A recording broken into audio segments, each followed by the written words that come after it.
Hi, I'm Stephanie McElroy, and I'm a photographer. You could say I'm passionate about photography, but that would be an understatement. I've been photographing my friends and family since I was 5 years old. Besides sports, weddings, and graduation photos, I take photos for friends, family, and fun.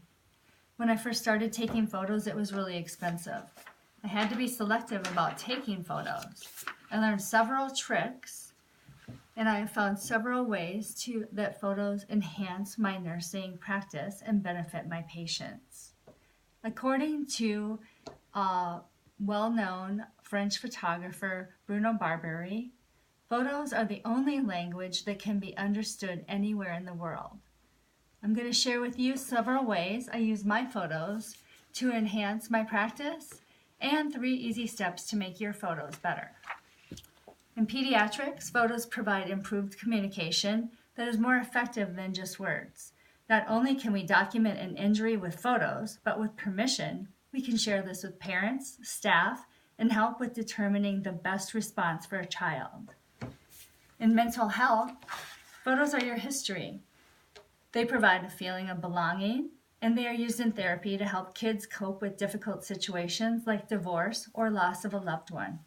Even 10 years after our divorce, my kids want to see photos of us together. In memory care or hospice, sharing photos with my grandma and other patients with Alzheimer's helps to improve her memory and reduce confusion. It even helps your patients to find their room if you post a photo outside their door. Encourage family members to assemble a small photo album of good memories in chronological order to share with dementia patients. In clinic and dermatology, digital photos are replacing charting as a better way to identify precancerous moles and follow changes. A photo of a rash can determine if it is spread or provide information to a doctor after the episode has subsided. In the intensive care unit or hospitalized patients, photos help give hope to patients and provide them with dignity when they are unrecognizable. In a review about using patient photographs in the ICU, it was determined that a photograph of a patient helped the ICU staff to relate to the patient as a person. To improve your photography skills or take better selfies, just remember lights, camera, action. For lights, lighting is important, especially for digital cameras. The best lighting is outside. If you can't move outside, use light inside or make sure you have a flash. Best times to photograph are in the early morning or late afternoon. Try to avoid noon because it causes funny shadows on the face and people will squint. Camera.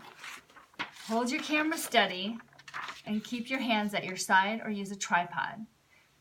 You need to get closer to your subject. The biggest thing I see is people not cropping before they shoot. So if you do that, you'll end up with a much better photo of the same subject matter. Action. For a flattering angle, raise your camera. Remember, the closest thing to the camera is the largest.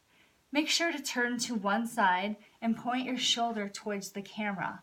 I use this trick to take off the pounds and eliminate the multiple chins. Now, you all have cameras on your phone, so I want to encourage you to use these 3 easy steps to improve your photos, because photos express joy, hope, and love, all without verbal barriers, and photos are a universal way to communicate without words. Now that is an idea we're sharing. Thank you.